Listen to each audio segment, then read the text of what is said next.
Hello again, SGBers. I'm Companion Wolf with another Smile Game Builder video. Before Christmas, SmileBoom updated SGB to version 1.9. So in this video, I'm showcasing the main updates to the software. The Christmas Pack Volume 1 giveaway competition closed on the 17th, 2 weeks ago. Thanks to everyone who entered. I put all the names into my hat and drew one out at random and let the winner know that he'd won. If this is the first video you've watched in my SGB tutorials and showcase series, click the subscribe button to be notified of when I upload new videos.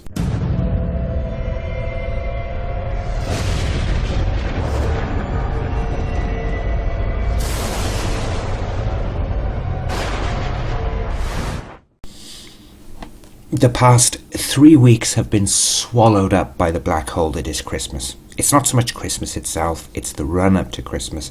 My work schedule flipped things around significantly, and that meant that unfortunately I hadn't been able to do any videos or any game development because of the extra shifts and the subsequent results from that. And while I had every intention to put some videos up, there just didn't seem to be enough time in between work, sleep, and pre-Christmas preparations. Just got swallowed up into that black hole. Things should start settling down again for the new year, and I have grand plans for it. I'll post more on that later on the blog. So let's start with the draw for the Christmas Pack Volume 1 draw, which was intended for Monday the 18th, but I couldn't edit or upload it because of work. As I said, I still recorded it, so here it is. Better late than never. Without further ado, let's have a drum roll. And the winner is Daniel Rottinger. Congratulations, the Christmas pack has already been delivered with the end of the competition. The first thing you'll notice when opening up SGB is the new interface. It's easier to navigate and see what's available at a glance. You can create a new game from all of the DLCs that you have or continue the previous ones. The system information about your computer. And here you can see my crappy setup. The configuration as fonts and stuff like that, and a link to their official SGB channel and their official website. I rather like this. It's a lot easier to find things.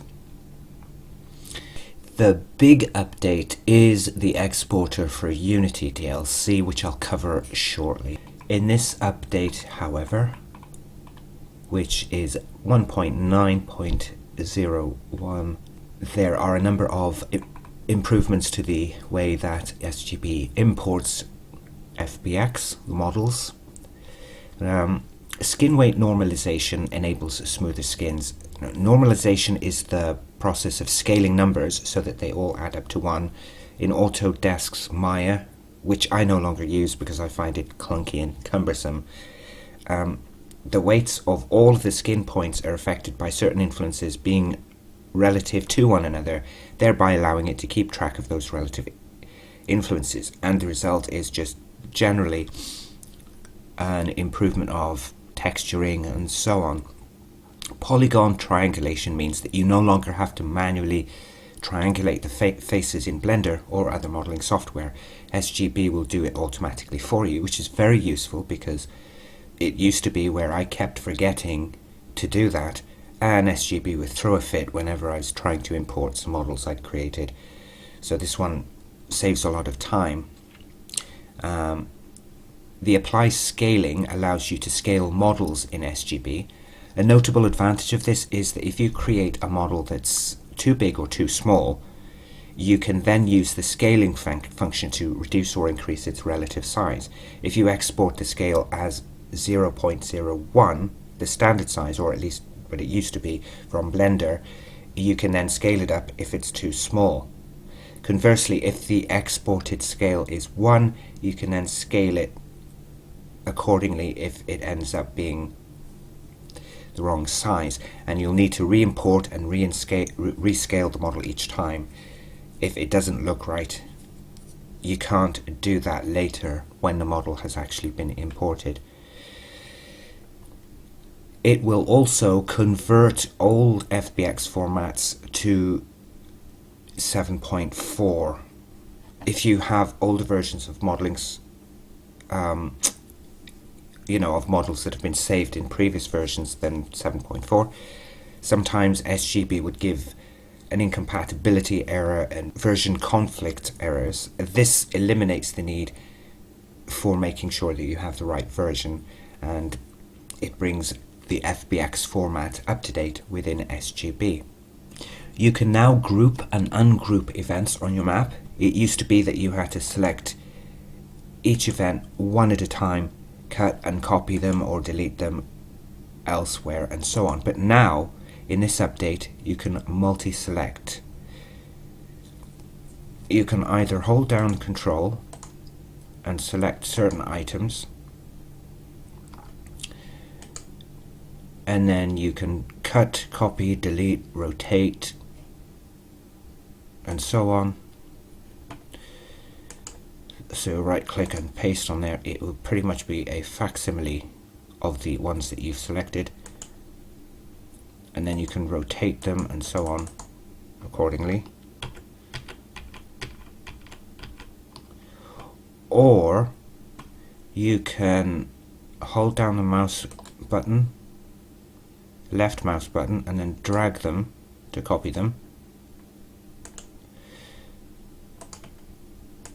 and then paste them elsewhere like that. Very useful. Another update in the camera part of the game data is the control settings. Grid movement is the default 4-directional up, right, down, left character movements, but free movement is 8-directional diagonal movement, which is really cool. It was a highly sought after feature which they implemented. Now let's do a quick demo. And as you can see, the character can move around in 4 directions.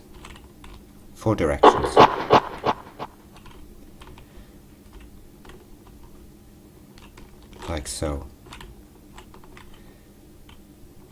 This that only applies to the overhead view, not the first person, where you can only move in 4 directions, or at least if certain common events aren't active, as you'll see in a moment.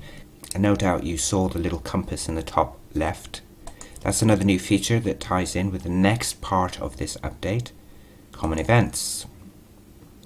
For those of you who are familiar with RPG Maker, common events is the same. It allows you to use a single common events across all maps. No more copying an auto-run event onto each map for them to run in the background. You can call them, activate them to run automatically or triggered from an event, and add the conditions to check when to trigger, just like a normal event. The 4-directional camera rotates the camera 90 degrees in each direction, pretty much the same as it was before, and the 8-directional camera rotates it 45 degrees. And as I mentioned previously, the 8-directional camera doesn't quite work in first-person view, because having a look at its contents, this is the branch. The variable for the normal and first-person view is actually only set to 0, which is the normal overhead view, and it doesn't have a facility. It doesn't have the option in first-person view because the angles of the cameras work slightly differently. You'll need to append another branch right here because the conditions will not apply, i.e. the variable for the normal and first person view isn't set up, so you'd have to add it here and then do all of the camera angles accordingly. It's very easy to do, just very involved, but I'll cover that in a future tutorial. The compass events For the 4 directions, you have your basic 4 directions. X and Y coordinates, 0, 0 would be the top left hand corner, and you can click on these and change them accordingly. And it would be the same for the 8 directions, where you can change each of the images.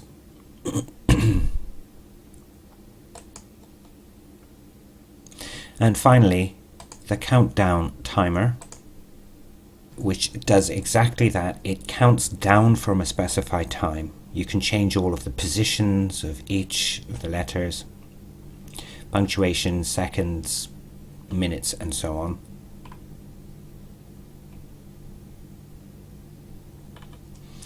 And then click on them once again to change the numbers. And that would be it. The number for the timer is assigned to a variable, and to change that you'll need to create an event. This is something I've already done here. Don't worry about this was for something else. Let's go back into here. So in the event,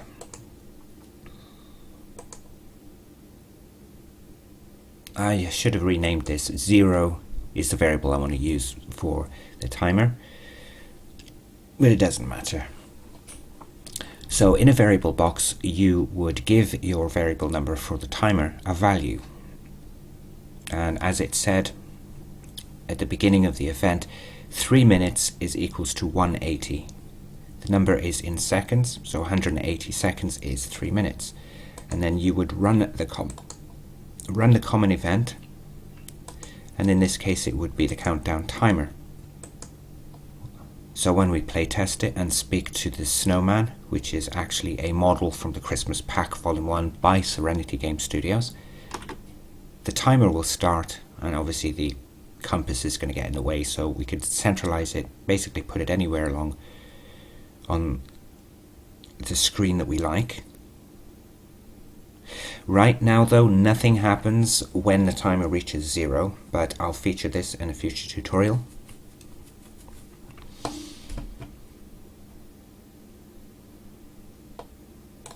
And you can add your own common events in much the same way you would any other event. So you'd click on that one, you'd create your event. It has everything that is in a normal event, and you can add the trigger, you can add conditions, add additional sheets so that it will cycle through. But if you put automatically start and run repeatedly in the common events, then there would be no need to put another one on each subsequent map. That was what I was on about in the beginning. It's very, very useful, and I've been having a lot of fun with these already. Another thing you may have noticed as well is another cool feature, which is local variables. These work in much the same way as a local switch, in that they are event exclusive. They'll only work within the event itself and can't be referenced outside the event as a normal variable. There are 7 in total, no, 8, because it includes a 0, and that should be more than enough for what you need. Now, with the advent of common events and local variables, this particular update, this means that many of my previous tutorials can be reconstructed and indeed expanded upon, which is something that I'll do throughout next year. There is another feature, another addition, and that is with images. With the images, you can now assign its X and Y coordinates with variables. So you would set the X and Y coordinates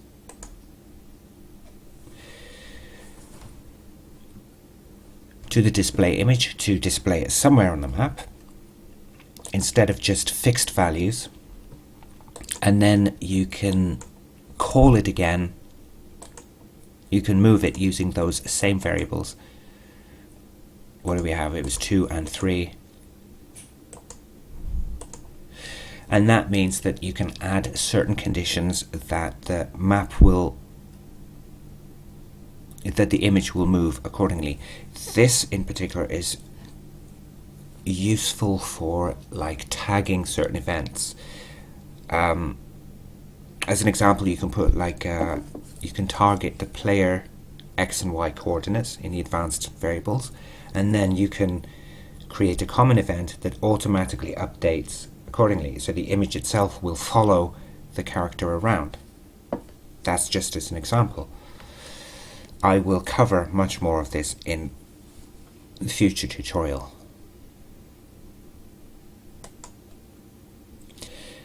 Now the big update, as I have mentioned, is the Unity exporter, or the exporter for Unity as they've called it. The DLC. This means that the games you create in SGB can be imported into Unity and published across the various platforms: iOS, Android, Mac, Linux, WebGL, and all the major consoles. It's awesome. And then scrolling through, you can actually see what's available. This is actually the layout. It's intended for handhelds. The exporter for Unity DLC is available on the SGB Steam store. My prices are in Canadian because my VPN is set to Canada. It's just a faster data node. But it's $64 USD right now during the winter sale. Take advantage of this because from the 5th of January it'll cost you around $80. Take advantage of it and treat yourself. I know it may seem expensive, more than SGB itself in fact, but consider what you can actually do.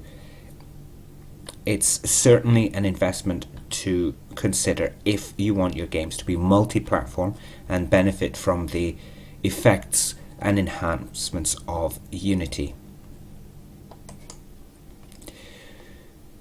This would be under Utilities, and you would be able to export. I type in the various details here, then you would click App Export, and it would export the files suitable for SGB.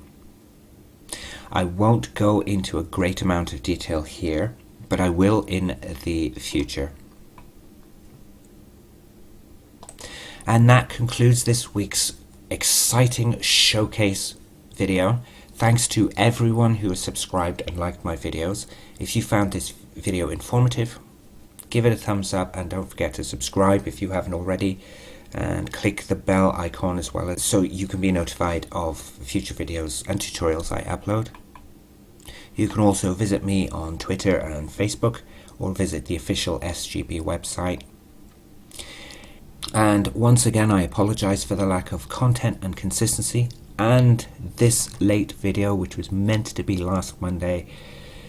But as I said, with the run up to Christmas, it's been a nightmare at work, and because of the extra mandatory shifts, I've spent half the days sleeping to recover, and the rest of the days running frantically around last minute trying to get everything sorted for Christmas. But in the new year, things will be settled again, and I will continue the regular tutorials as well as additional showcase videos for things like assets and new websites. And I can guarantee there will be more competitions to win some SGB related content. That's it for another tutorial in the Smile Game Builder Tutorials and Showcases series. I trust you had a happy Christmas, however you celebrated it. Thanks for watching. Until the next time.